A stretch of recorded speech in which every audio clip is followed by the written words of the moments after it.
He walked onto that bus looking like any other tired old man. I had no idea that helping him would unravel 3 years of lies my sister had been feeding my entire family and cost her everything she thought she'd secured. Let me tell you exactly how it went down. I'm 31, a logistics coordinator based in Columbus, Ohio. I share an apartment with a roommate, drive a used Camry, and take the city bus on days when parking downtown is a nightmare.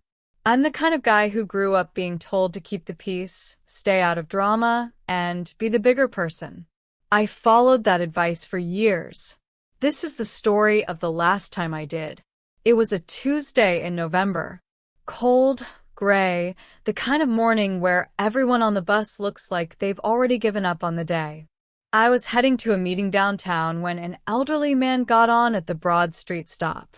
He was moving slow, fumbling with his bus pass, and nobody was moving to help him. Classic Columbus morning. I got up, helped him get his pass scanned, and pointed him to the seat next to mine. He thanked me, sat down, and we started talking the way strangers do when the ride is long and the silence gets awkward. He told me he was heading to his attorney's office. Settling some estate matters, he said, tapping the worn leather bag on his lap. Getting old is a full-time job. Tell me about it, I said. My dad just turned 62 and already has me doing his taxes. He laughed. You got family close by? Yeah, I said. My sister lives about 20 minutes from my parents' place. We're all pretty tight.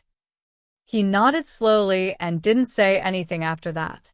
But something in his expression shifted, just slightly, like I'd said something that landed differently than I intended. I didn't think much of it. We rode in comfortable silence the rest of the way. He got off 2 stops before me. As he stood up, he turned and looked at me with this calm, steady focus that felt oddly deliberate.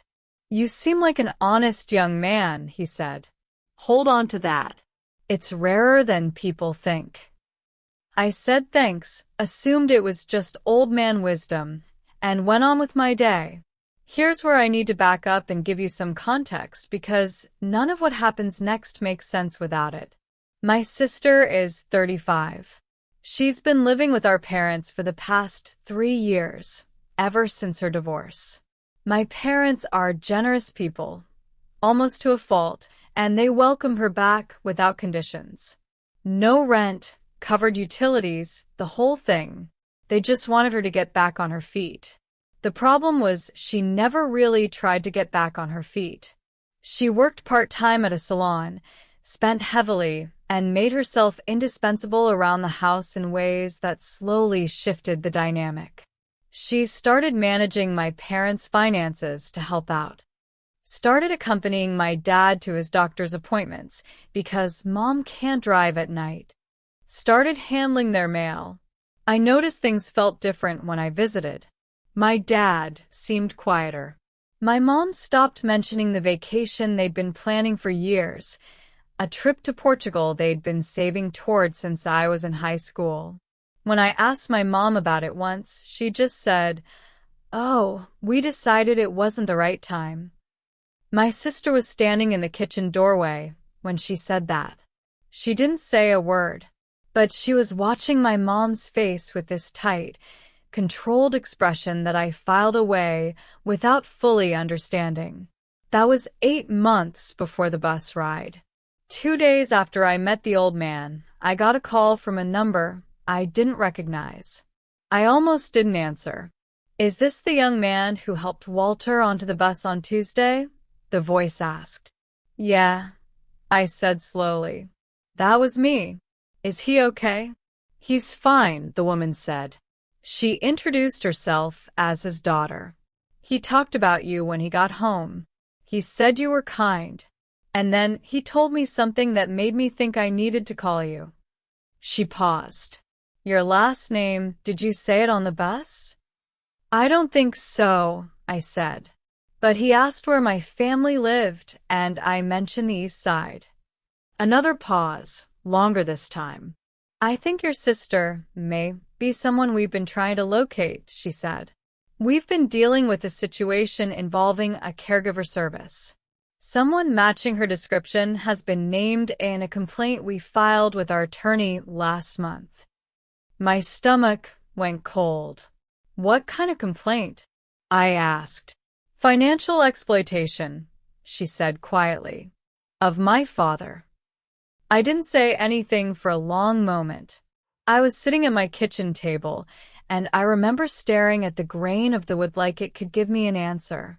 I need you to tell me more, I finally said. She did. And the more she talked, the more pieces started snapping into place. Pieces I'd been looking at for months, without understanding what they formed. My sister had apparently been working a second job through a private caregiving agency. She'd been assigned to Walter as a part-time home aide about 14 months ago. And according to his daughter, within 6 months of my sister starting, Walter had changed the beneficiary on one of his financial accounts. He has mid-stage dementia, his daughter told me. He has good days and bad days. On his bad days, he doesn't always know what he's signing. I got off the phone and sat there for a long time. The thing about finding out someone you love is capable of something genuinely terrible is that your first instinct isn't anger.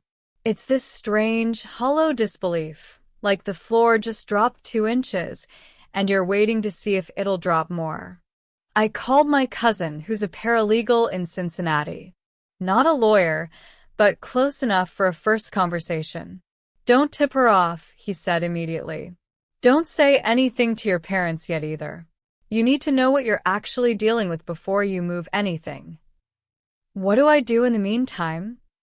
I asked. Document everything you can from your side, he said. And stay close to that family. If they've already filed a complaint with an attorney, there may be a civil case forming.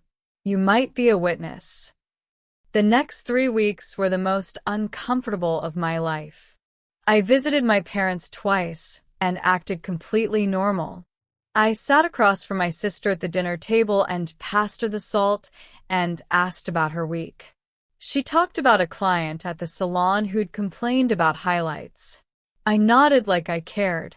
Meanwhile, Walter's daughter and I were exchanging emails. She'd worked with their attorney and confirmed that my sister was indeed the person named in the complaint. The account in question was a transfer-on-death brokerage account worth approximately $47,000. The beneficiary had been changed from Walter's daughter to a name that matched a variant of my sister's legal name.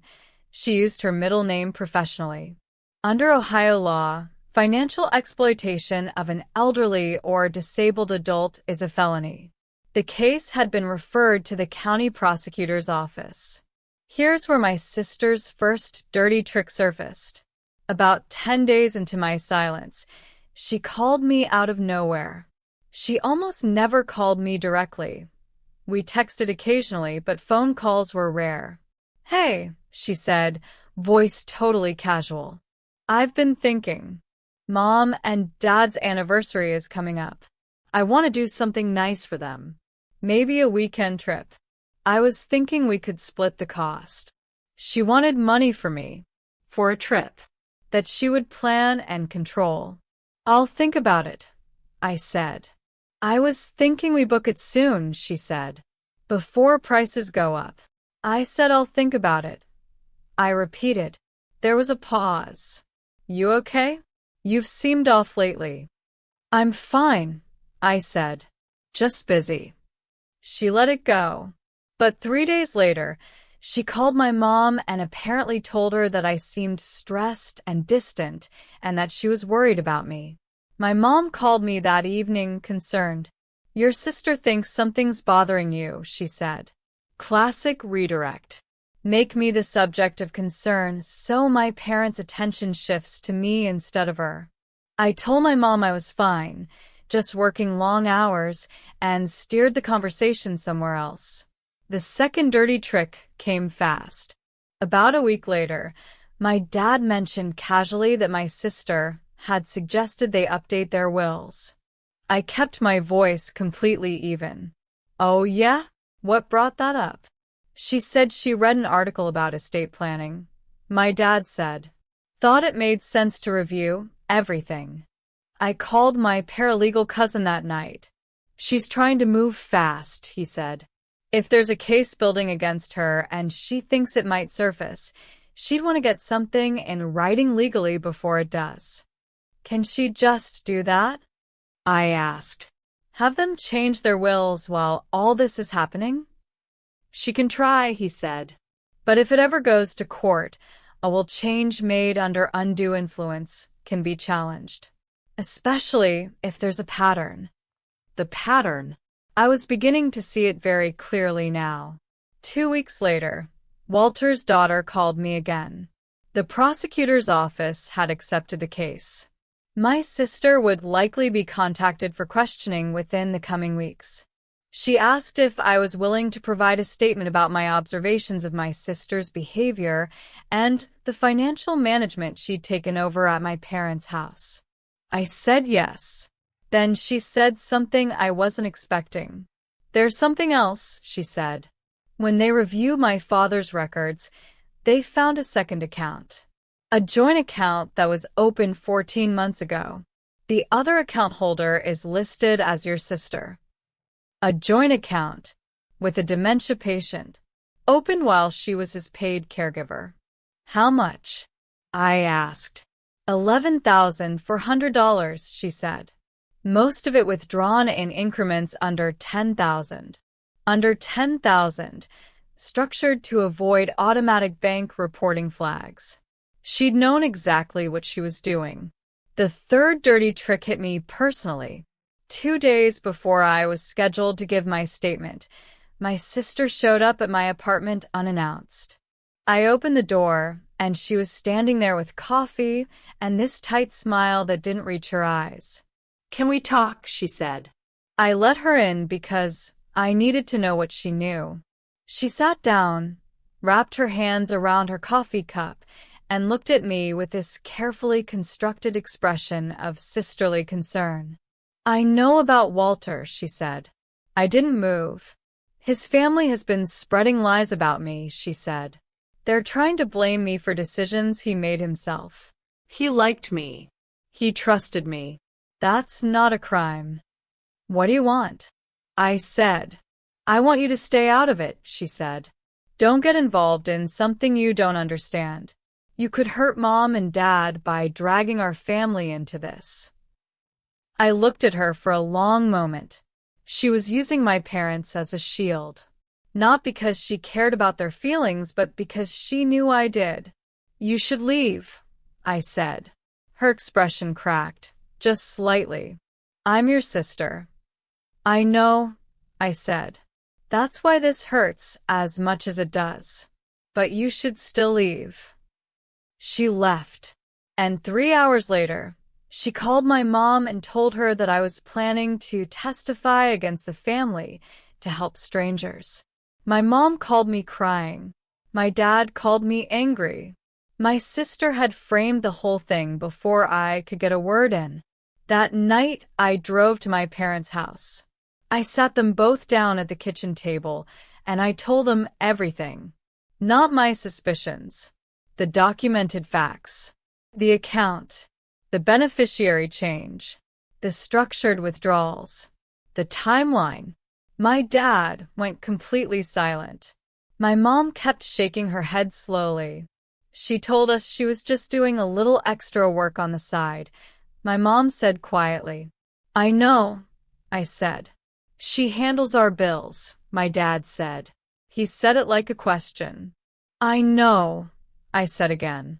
That's what I need to talk to you about next. We spent the next 2 hours going through their accounts together. What we found wasn't $47,000 worth of damage, but it wasn't nothing either. There were recurring transfers to an account that wasn't theirs, going back 18 months. Small amounts. 200 here, 300 there. The kind of thing you don't notice if you're not looking for it. My dad's face during that conversation is something I will never be able to forget. He's not a man who shows a lot of emotion, but that night he sat at his own kitchen table looking like he'd been hollowed out. She needed money. My mom started. "Mom," I said gently. She was taking it. My parents hired a financial advisor the following week to do a full review.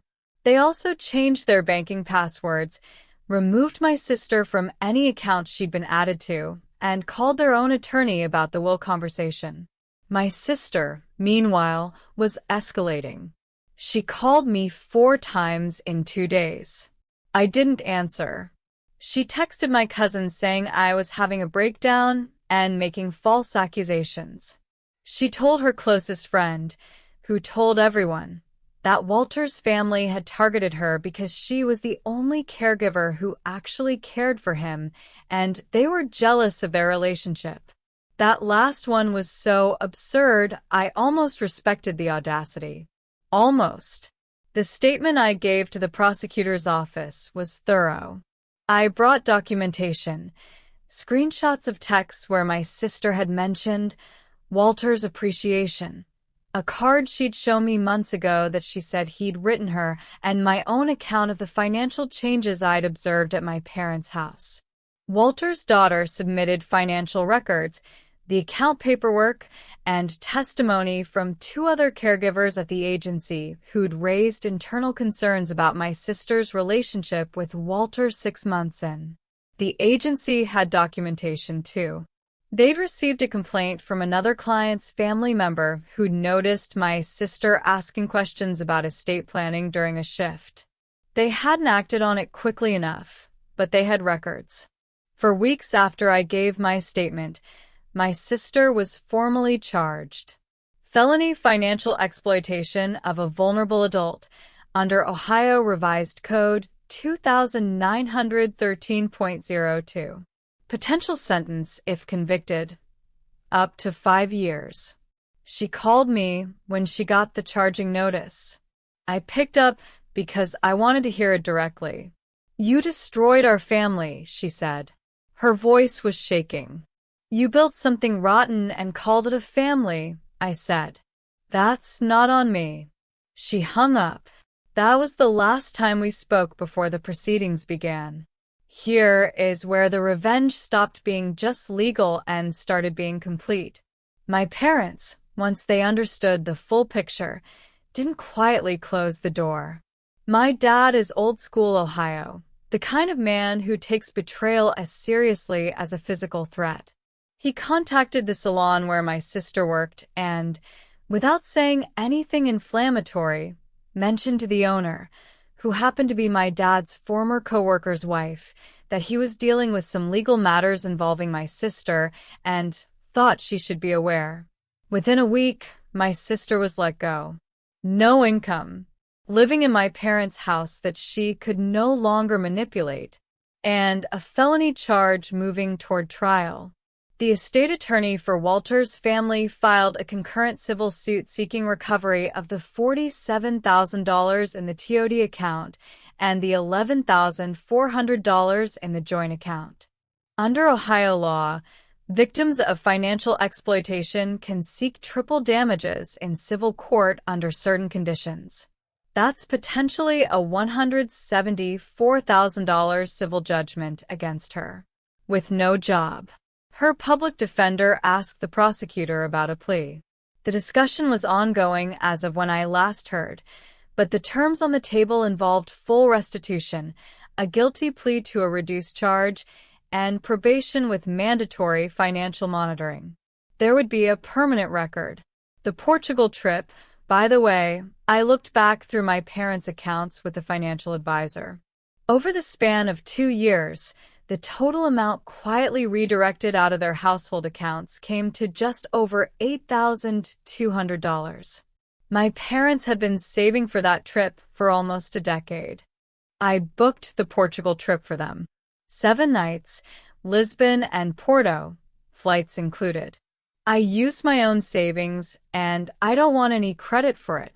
I just wanted the things she stole from them to exist again. My dad cried when I showed him the itinerary. He's not a man who cries. He turned away and spent about 30 seconds looking out the kitchen window before he turned back around and nodded once. That nod meant more to me than anything anyone has said to me in years. The civil case is still pending. The criminal case is moving toward either a plea agreement or trial. The timeline on a felony financial exploitation case in Ohio typically runs 12 to 18 months from charging to resolution. My sister is living at a friend's place now. My parents changed the locks, quietly, about 6 weeks after everything came out. Nobody in our extended family fully understands what happened. Some of them have theories. Some of them have taken sides without asking questions. My aunt, my mom's sister, called me to say I should have handled it privately. "You could have just talked to her," she said. "I talked to her," I said. She showed up at my apartment with coffee and asked me to help cover it up. My aunt had nothing to say to that. Here's the thing about watching someone you grew up with turn out to be a person you don't recognize. You go back through every memory looking for the signs. The time she borrowed money and never paid it back. The way she always knew exactly what to say to make someone feel like disagreeing with her was unkind. The way she handled conflict by making herself the victim before anyone else could speak. The signs were always there. I just thought loving someone meant explaining them away. What still gets to me is Walter. He sat next to me on that bus, not knowing who I was, not planning anything, and said I seemed like an honest young man. He told me to hold on to it. He was a stranger with dementia on a Tuesday morning, and he cracked the whole thing open just by being there. His daughter sent me a short email after the charges were filed. She said her father had a good week, that he'd asked about the young man on the bus again, that he remembered the conversation clearly, which his doctors said was notable. People with his condition often retain emotionally significant interactions longer than ordinary ones. I don't have a clean lesson to wrap this up with. What I have is this. People who exploit the people closest to them do it slowly, carefully, and in the spaces where love makes you look away. The only thing that stops it is someone deciding to look directly. I looked directly. It cost me a sister, for now, maybe forever. It gave my parents back their savings, their security, and eventually their trip. I think I made the right call. Most days I'm sure of it. If this story hit different and you want more real-life chaos where the right person finally gets what's coming to them, subscribe because Karma keeps a very detailed schedule and we document every delivery.